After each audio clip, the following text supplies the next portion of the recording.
Hello, my dear friend. Today, I want you not only to listen, but also to let your eyes follow each line, to let your voice rise along with the rhythm of the story. Every word you read, every sound you repeat will touch your heart, stirring memories and emotions. Do not rush. Take your time and enjoy it slowly, step by step. You will see English becoming closer and more alive. Are you ready to open your heart and receive it? Let us begin right now. In the year 1860, in the peaceful city of Baltimore, inside a large house with white porches and polished wooden windows, the Harrington family was anxiously awaiting a momentous event. Mr. Edward Harrington, a wealthy and respected merchant, paced back and forth along the hallway. His heart pounded rapidly, each beat filled with worry. Mrs. Clara Harrington, his young wife, was at the hospital to deliver their first child. Edward was both joyful and uneasy. He longed for a son, someone who would carry on the family name, one day attend a prestigious university and become the pride of their lineage. Yet within him rose vague and unsettling fears. That morning, Edward dressed in his finest suit, fastened a silk blue tie, and hurried into the street. The autumn breeze carried a chill, and the air was still misty. He walked straight toward the hospital. It was the first time he had allowed his wife to give birth in a hospital, a new idea in those days when most women still gave birth at home. Just a few steps from the hospital gate, Edward saw the family physician, Dr. Frederick Lowell, walking out. Contrary to Edward's expectations, the doctor's face was grim, his brows tightly furrowed, his eyes filled with anger and irritation. "Doctor," Lowell Edward called out, rushing toward him, "please tell me, how is my wife? What about the baby? Is it a boy or a girl?" The doctor stopped, exhaled sharply, and looked at Edward with a cold stare.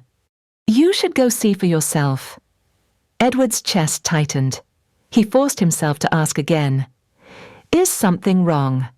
Please, I beg you, tell me, Doctor." Lowell shook his head, his voice harsh. "There is nothing more I can do, and I want no further involvement with your family." "I am sorry."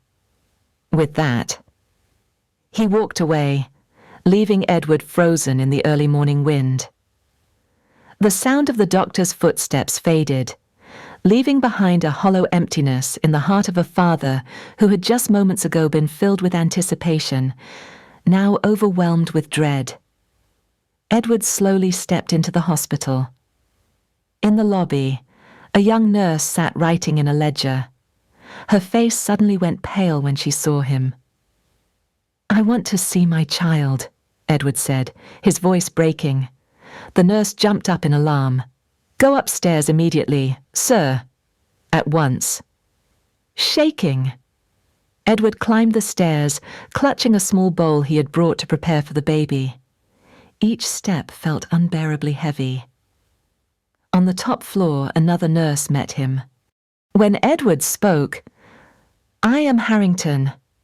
I want to see the baby." The nurse flinched, startling so badly that the bowl slipped from her hands and shattered against the tiled floor. The sharp sound silenced the corridor. "Please follow me," she whispered, avoiding his eyes. They entered a room filled with the cries of infants. Tiny cribs stood side by side. The smell of milk, medicine, and muffled sobs blended into a chaotic symphony. Edward swallowed hard. "Where is my child?" The nurse pointed to a crib in the corner. Edward approached, and in that instant, his entire world reeled. Inside the crib was not a newborn infant. It was an old man with a white beard, thinning hair, and hollow, weary eyes. His face bore the lines of 70 long years. Edward staggered back, horrified, gasping. "My God, am I losing my mind?" The nurse answered quietly. "No, sir. That is your child. The old man in the crib slowly opened his eyes, looked straight at Edward, and spoke with a trembling yet clear voice. You are my father. Edward was stunned. The nurse covered her mouth in shock. The air grew thick, almost unbreathable. Please get me out of this noisy room, the baby old man continued. And kindly, bring me a chair to sit on. Edward could not believe his ears. He stammered, Who are you? I do not know my name, but my surname is Harrington. I was born today. The young father clutched his head and sank into a chair. Countless questions stormed his mind. What would people say? What would the neighbors think? What future awaited this family? The nurse spoke firmly. You must take the child home. The hospital cannot keep him. Edward leapt up. Take him home. In this condition, I cannot. You must be strong, the nurse urged. The old man in the crib grumbled. I will not go anywhere in this tight swaddling cloth. It rubs against my skin and pains me terribly. Newborns must be swaddled, the nurse reminded. But I am not an ordinary child, the old man retorted. I need clothes that fit my size. Edward was overwhelmed. He turned to the nurse. What am I supposed to do now? Go buy clothes for him. She sighed. Edward stumbled out of the hospital. Behind him, the strange child's voice called out, And remember to buy me a cane as well. Father.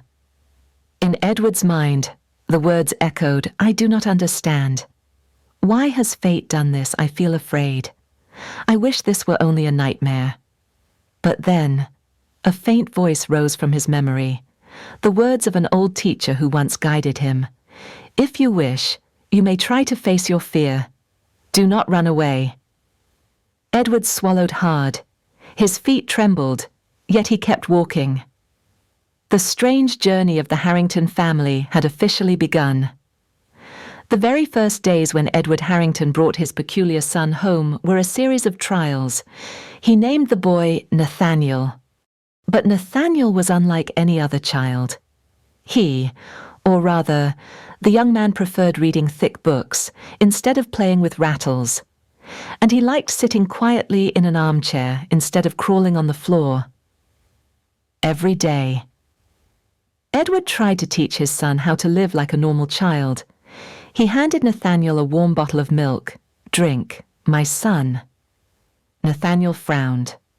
Father, this tastes bland. I crave bread and butter more. Edward was bewildered. I do not understand. My son wants to eat like an old man. I am worried. I wish he would just drink milk like other babies. Then he tried bringing home toys, a wooden train, a set of lead soldiers. Nathaniel picked them up, gave them a slight shake, then set them down, his face filled with boredom. Let me read. Father, I want to find answers in these pages. One day, Edward caught Nathaniel lighting a cigar taken from his study. Startled, he exclaimed, My son. What are you doing? Nathaniel calmly replied. Do you know, Father, the smoke helps one think more clearly. Edward clenched his fists, ready to scold him, but only sighed instead. Deep inside, he was torn between anger and affection, not knowing where to begin. Rumors spread quickly throughout town. People whispered the Harrington boy looks exactly like the old ancestor. Perhaps he is not Edward's son, but his long-lost brother. Clara, Edward's wife, often buried her face in tears. She could not endure the prying looks of neighbors. Meanwhile, Nathaniel did not care at all. He spent hours talking with his grandfather, old Charles Harrington. The two sat by the fireplace, debating politics, philosophy, and even the medical books Nathaniel devoured. Edward watched this, his heart heavy.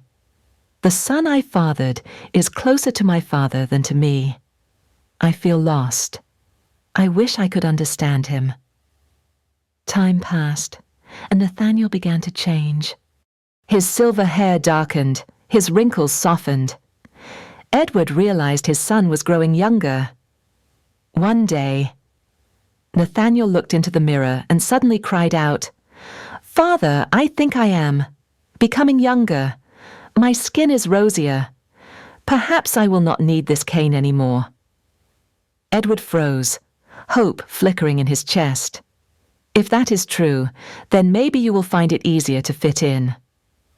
When Nathaniel turned 18, according to his birth certificate, he looked like a man of 50. Edward decided to send him to Yale University. But at the school gates, everything turned into a farce. The administrator, Mr. Hartwell, looked Nathaniel up and down, then burst out laughing.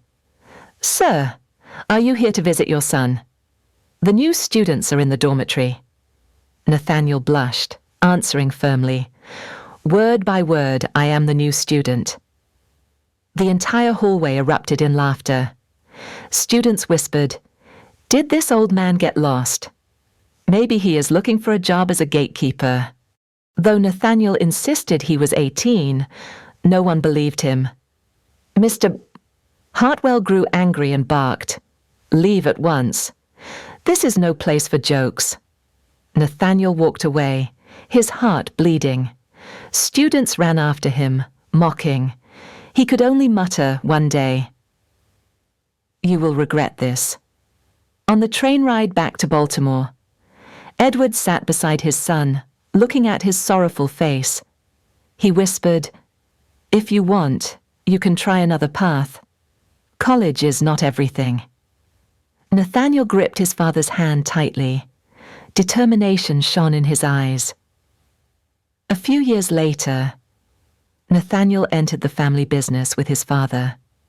And then, one evening at a grand party, he met Evelyn Whitmore, the beautiful young daughter of a general.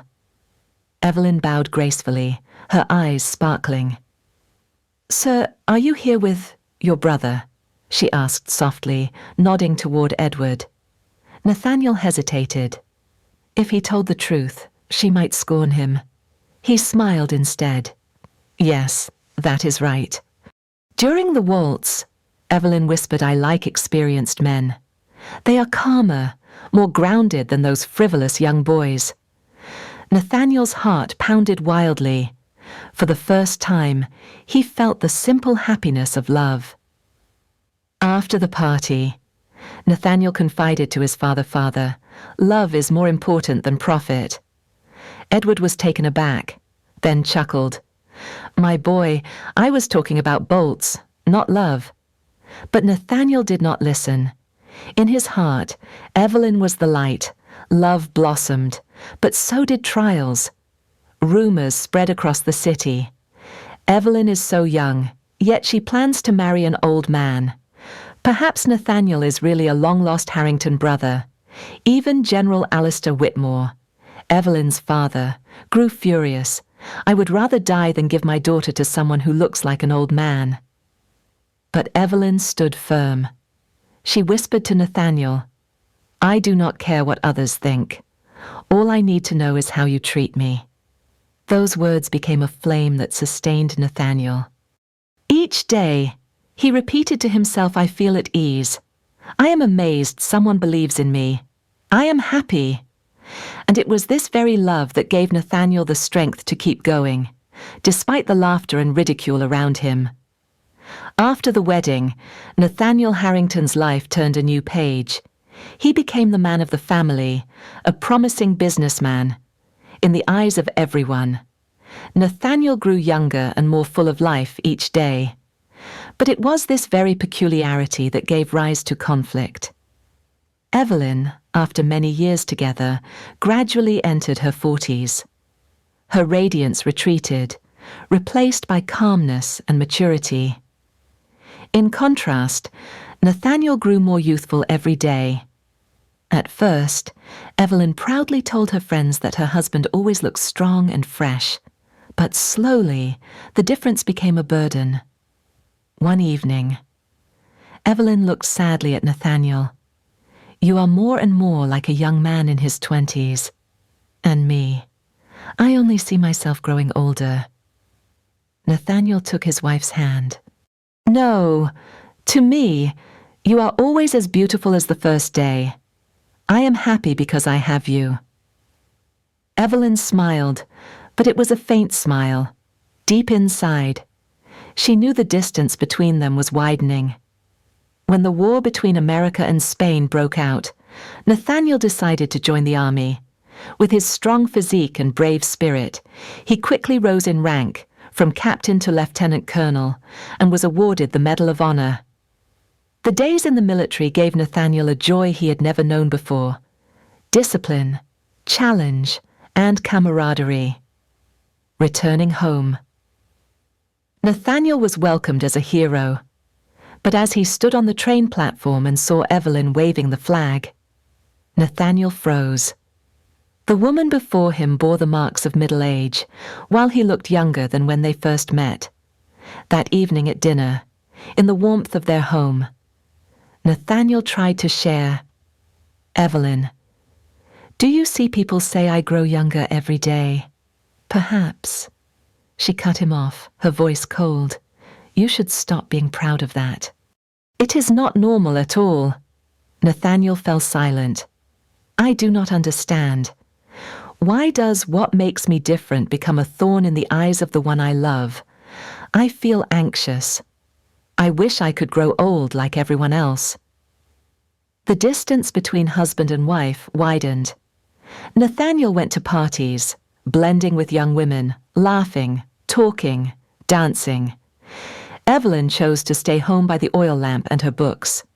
Society's gossip shifted. Poor Evelyn, her husband looks like a young man. This contrast pushed Nathaniel into loneliness.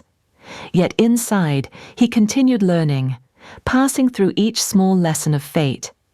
He learned leadership in the army, management in business, and how to face gossip. Then a turning point came. At 50 years old on paper, but with the appearance of only 20, Nathaniel decided to return to school. This time, Harvard. He joined the football team, scored goals, and became a star. The cheers of encouragement rang out. He felt the simple joy once denied to him. But that happiness was short-lived. The more he studied, the weaker he grew. His body shrank. His voice turned frail. Friends who once admired him began to mock. Once again, Nathaniel became the misfit. In the mirror, he saw a teenager's face reflected. He whispered, I am happy I have lived, but I am surprised. Why is my path the reverse of everyone else's? When Nathaniel moved in with his son, Adrian Harrington, things grew more awkward. Adrian was grown and a successful businessman, while his father looked no different from a boy.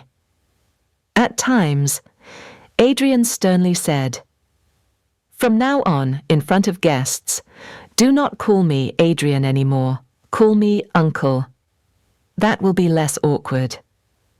Those words pierced Nathaniel's heart, but he did not argue. Then World War I broke out. Nathaniel wanted to re-enlist, but his youthful face made everyone believe he was just a boy. The medals, the victories of the past, were now only distant memories. One afternoon, Nathaniel sat in his room before a stack of old books. Sunlight slanted through the window, covering his small frame. Suddenly, he smiled. He understood that this difference was his life's journey, a journey against the current, but also full of experience. Nathaniel no longer grew angry at rejection, no longer grew sad when others mocked. He realized, when you want to live true to yourself, learn to accept all gossip. Because true value does not lie in appearance, but in what you have gone through. In his final years, as his body grew smaller, Nathaniel stayed close to his grandson. He played with building blocks, giggling like a child. No more burden of fame, no more pressure of watchful eyes. only the joy of the present moment. And as the light slowly faded, Nathaniel closed his eyes, serene as though returning to the first embrace. The message still echoes: when you want to overcome differences, do not hide. Face them. Live fully. For life is not measured by the years we grow old, but by the experiences we leave behind. Nathaniel's story came to a close, but the journey of learning and embracing oneself remains open for all who listen.